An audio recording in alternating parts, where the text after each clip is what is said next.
Om Namo Bhagavate Vasudevaya.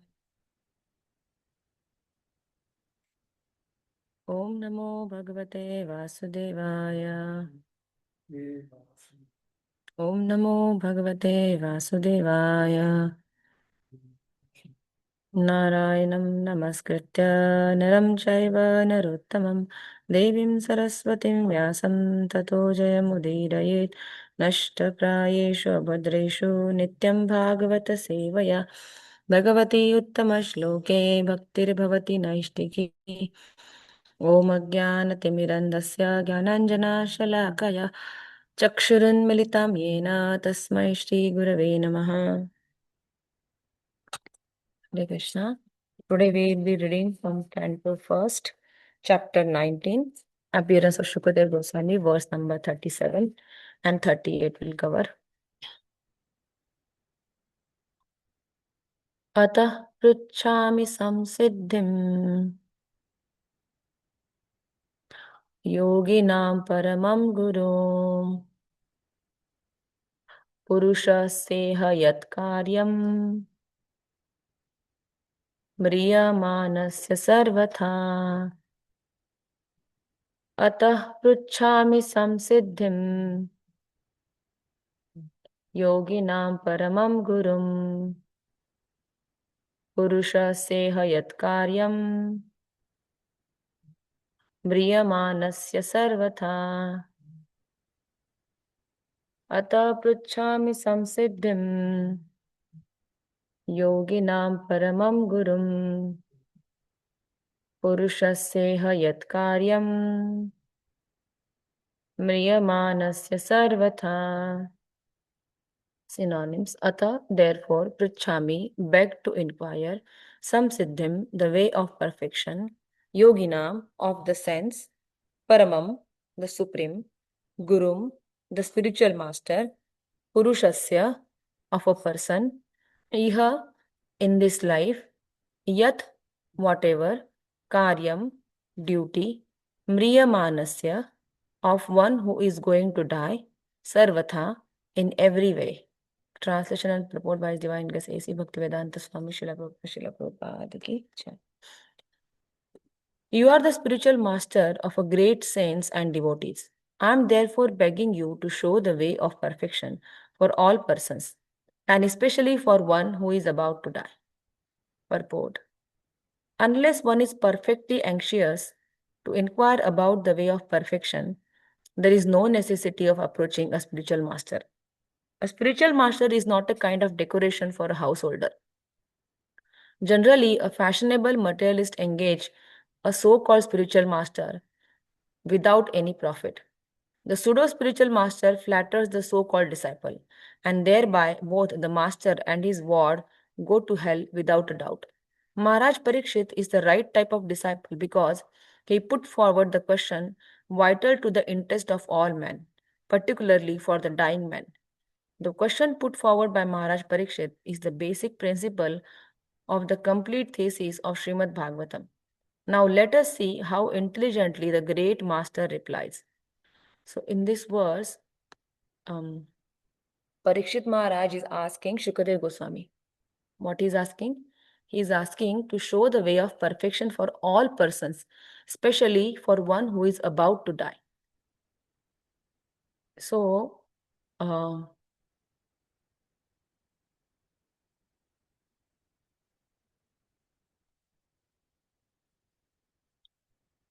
so here Prabhupada write in the purport that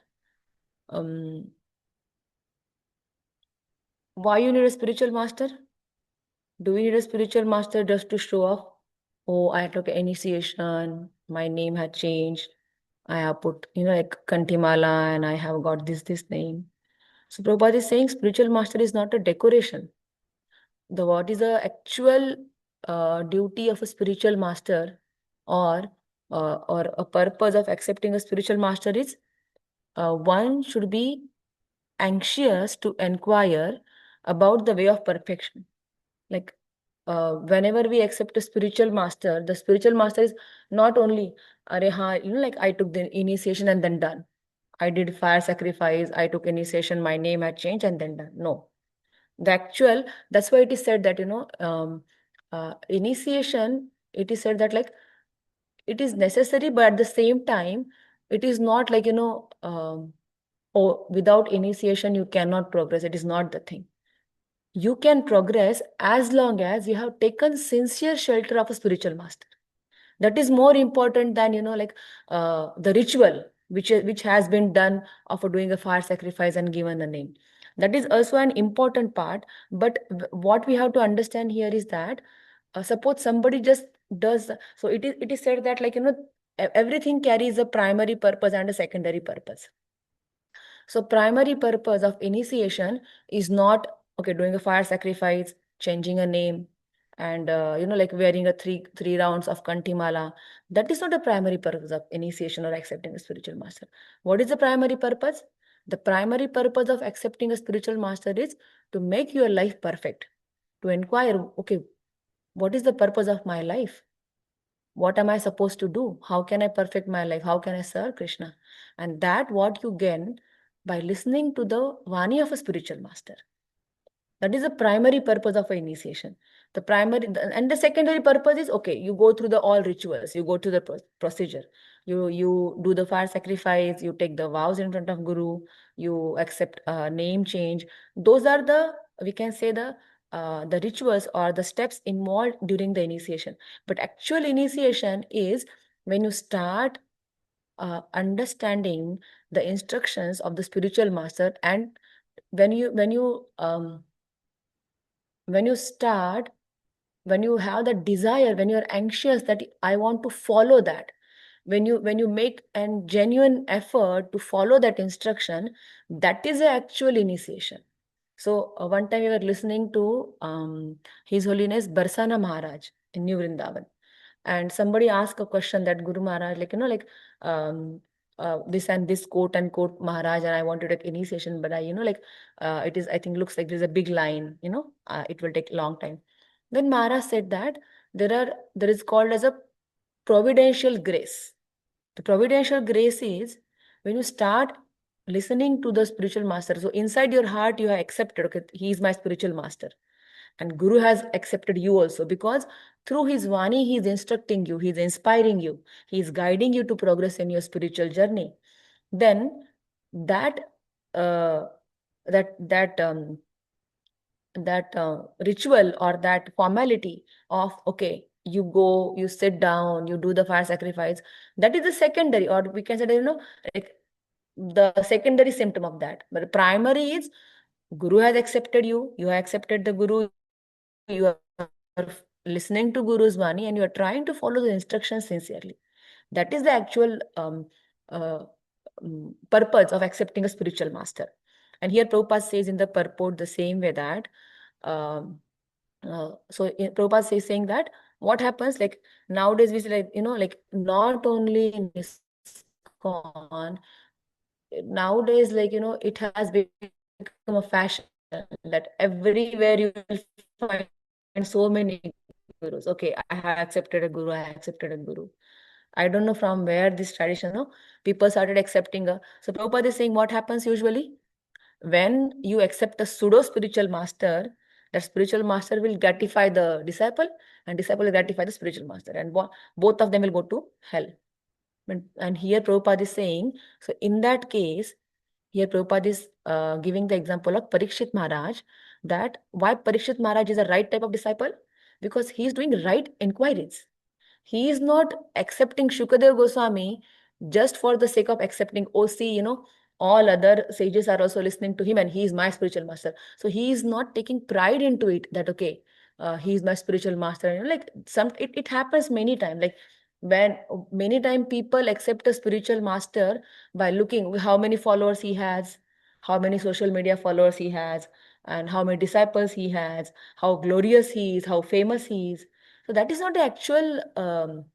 So you don't accept a spiritual master to gratify your senses, to provoke your, to give boost to your pride, to your false ego. No, the actual purpose of accepting a spiritual master is doing the right inquiries from him, and that is what Parikshit Maharaj is doing in this verse. Parikshit Maharaj is asking Shukadev Goswami that, please show me the way.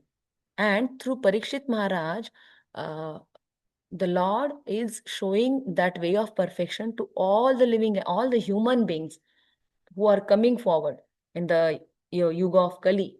So here, and Parikshit Maharaj is saying what he's saying, and more that he's saying that especially for one who is about to die.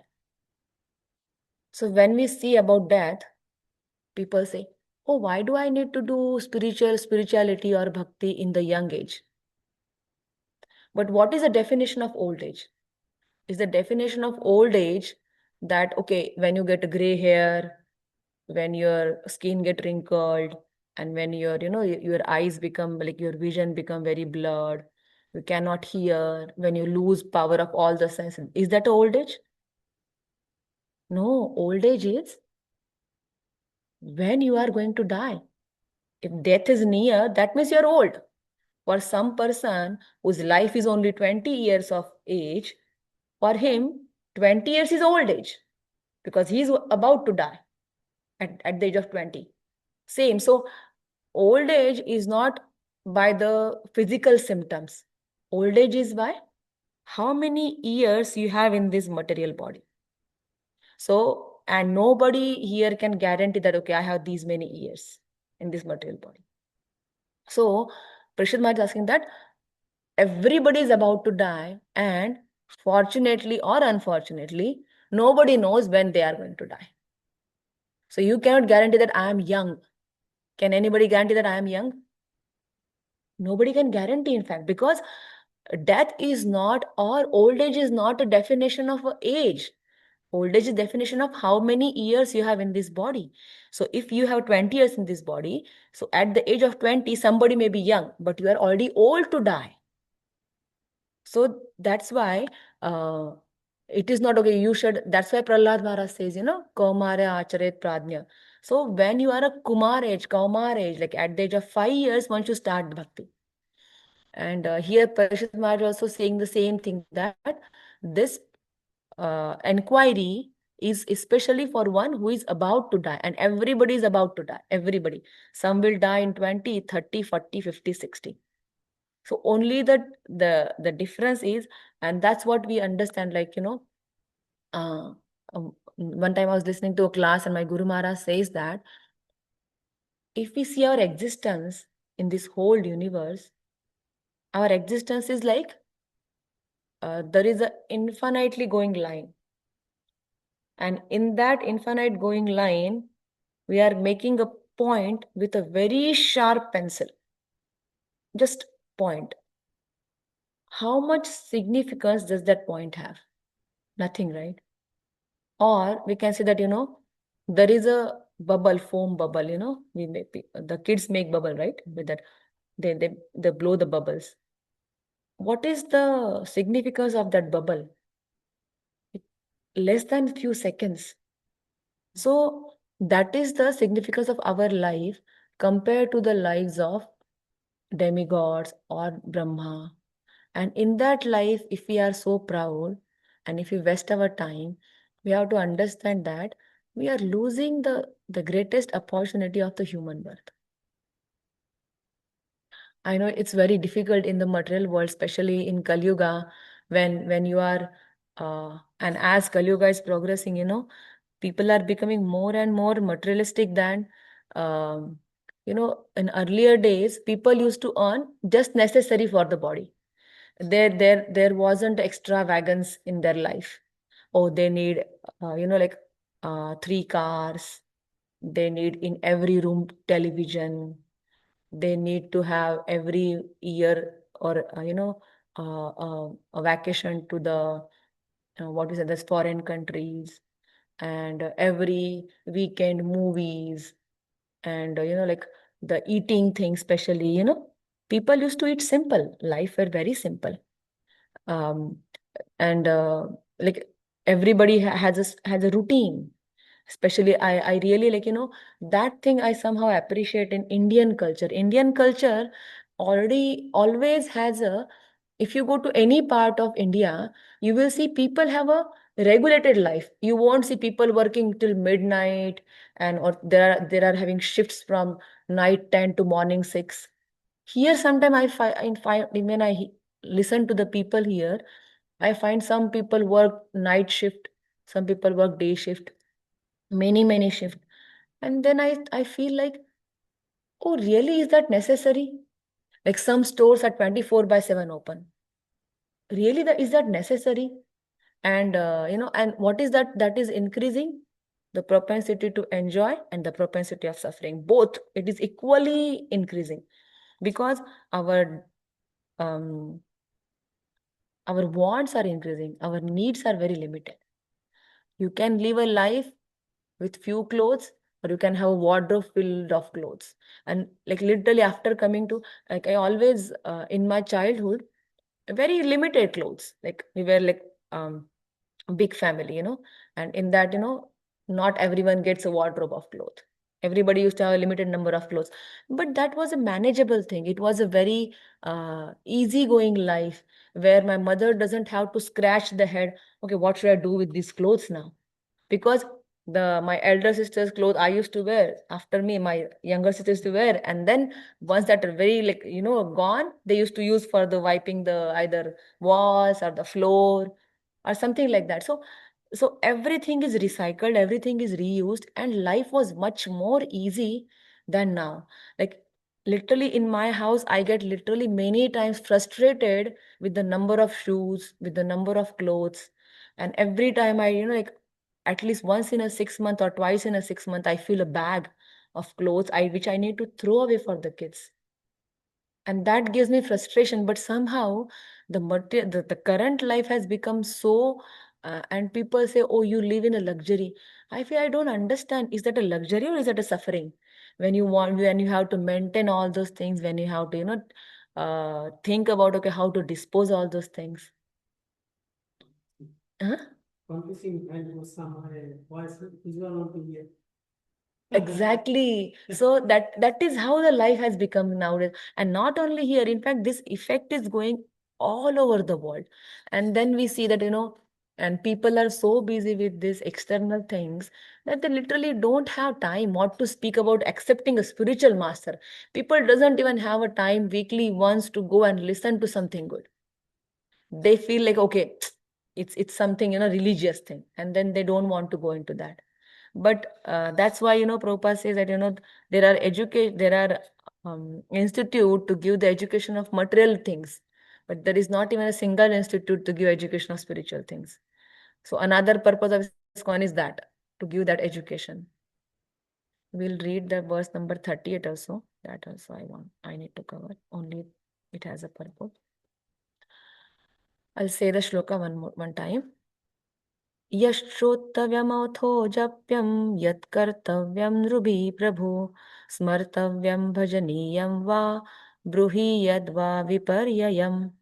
Synonyms: yat, whatever; shrotavyam, worth hearing; atho, thereof; japyam, chanted; yat, what also; kartavyam, executed; nirbhi, by the people in general; prabhu, O master; smartavyam, that which is remembered; bhijaniyam, sorry, bhajaniyam, worshipable; va, either; bruhi, please explain; yad, va, what it may be; viparyayam, against the principle. Translation: please let me know what a man should hear, chant, remember, and worship, and also what he should not do. Please explain all this to me. So, what a nice inquiry.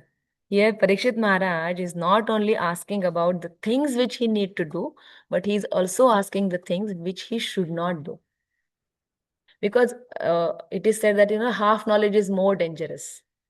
So you should have a complete knowledge. And here, that's what Prishtamar is saying. Like when he is inquiring that show me the way of perfection, in that he is asking that because uh, when you see a human being or a life of a human being, we have senses, we have intelligence, we have mind. So, and uh, just like there are needs of senses, so same way there are need of mind and intelligence also. So, and if we don't direct those needs in a proper direction, then what happens? Automatically, we will get diverted to the wrong way. So just like because we have a tongue or we have a stomach, we need to eat. We have eyes, we need to see. We have ears, we need to hear. So same way, mind also need an engagement. So here, Parikshit Nayak is asking Shukadev Goswami that ultimately that how can we engage the senses? What should we hear? What should we hear through our ear? What should we chant through our tongue?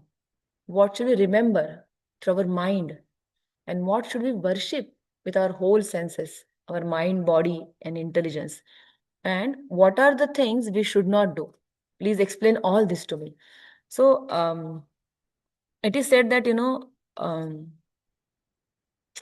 to do progress in your spiritual life or to get the right knowledge, you need to do right enquiries. You should know what to inquire, like, and whom to inquire, both. One can go and inquire for, uh, mm, like, suppose there is a philosophical or materialistic intelligent person. One can go and inquire for the things which he knows.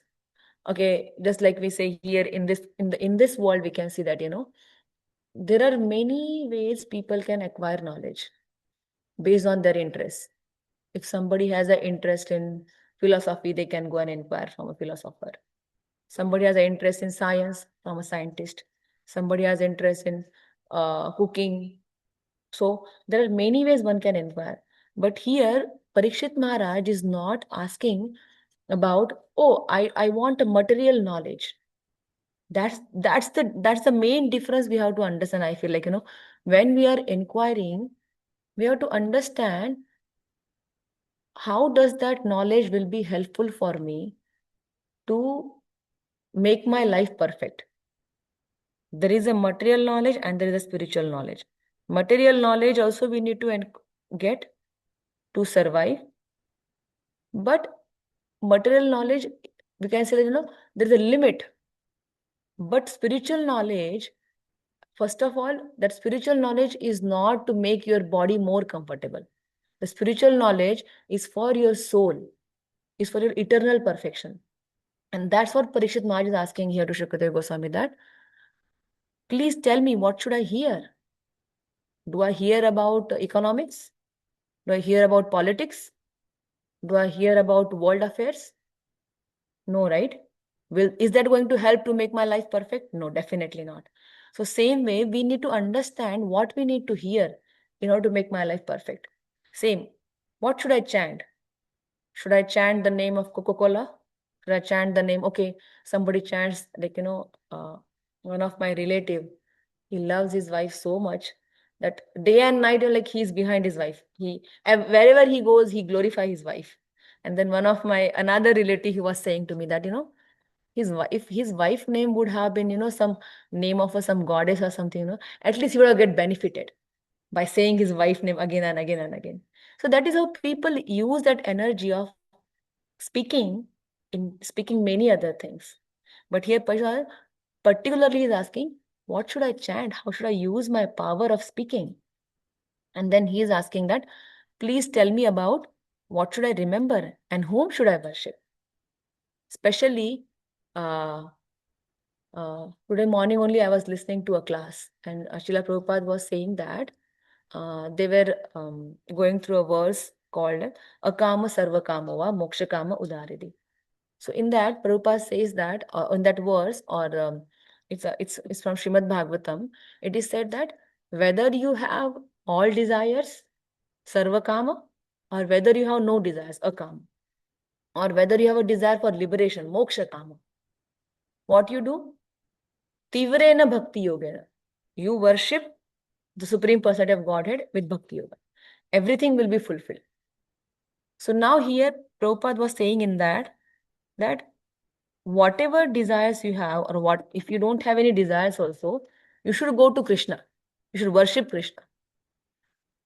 People may think that, oh, because according to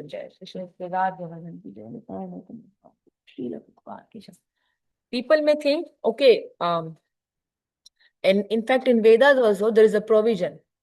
If you want a beautiful wife, worship Uma. If you want, like, Prabhupada saying, like, if you want like intelligence, the power to remember, you worship Ganesha. If you want opulence, Lakshmi.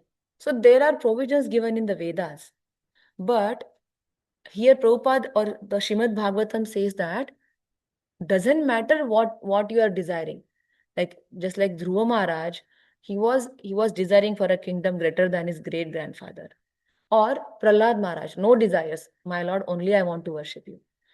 Both examples, Prabhupada is saying, worship Krishna. Why? Because whether you have desire to enjoy this world or whether you don't have any desire, both way Krishna will be purified. So that way we have to understand whom we should worship. You don't have to worship for each desire. You don't have to go to a separate demigod. There is one supreme Krishna. You go to him and everything will be fulfilled.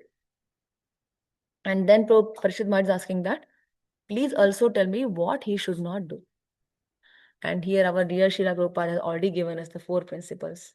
No meat eating, no gambling, no intoxication, no illicit sex. So those are the basic principles of to start with the spirituality. And many times people find that only difficult. Okay, how is it possible? Especially intoxication for Indians, tea, coffee, very difficult to leave. So here Prabhupada, like Prabhupada has given us a very easy procedure to go ahead on the path of bhakti, spirituality.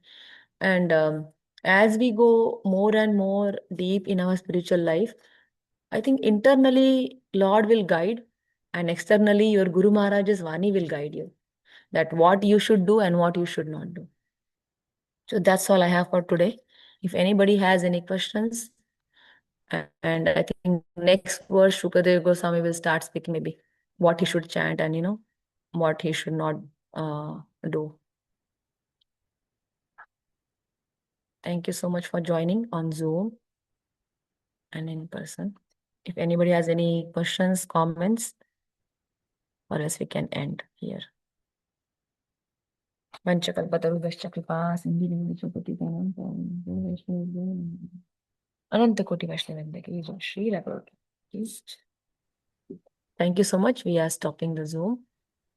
Hare Krishna.